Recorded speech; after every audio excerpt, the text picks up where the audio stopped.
आम्ही एग्रीकल्चरान आम्ही खाजन लँडाक लावून रिवायवल ऑफ खाजन लँड हांगा एक पॅकेज मागलेली 5,000 कोटीची. आता ती पॅकेज 5,000 न्हू 100 कोटी पासून येवना. अजून पर्यंत आम्ही रावल्या केन्ना येतले काय म्हणून. आता हांगा हजारांनी कोटी जे आसा ते अनयुटिलायज दवरले आनी तो बजेट जो आता फुडें फुडें दुखलीत आसा. गेली ती 5 वर्सां अशें समज फुडें फुडें दुखलीत रावले नाल्यार हे डेव्हलपमेंटल कामां कशी जातली.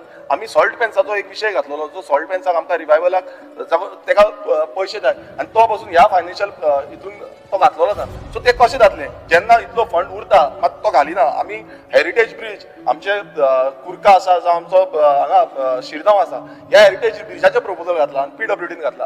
सो ह्या ब्रिजांक समज PWD कडून हो प्रोजेक्ट अनयुटिलायज दवरिता सुशेगाद रावता आनी ते ब्रिज अजून पर्यंत तुमी काय कितें दुरुस्ती करपाची कशी करपाची तेजो कांयच रिपोर्ट पासून काडूना आनी ह्या बजेटान तो घालूं पासून ना. सो हितून इतलेंच कळटा स्पीकर सर की हो सरकार जो आसा तो फक्त असो बलून कसो दाखयता. तो जे युटिलायझेशन जे आसा ते युटिलायझेशन टायमली करिना. ही डिपार्टमेंटा जी आसा ते डिपार्टमेंट टोटल फेल जाल्ली आसा ही युटिलायझेशन सारकी करपाक आनी फुडें एवरी इयर जो आसा तो फुडें फुडें दुखलीत आसा.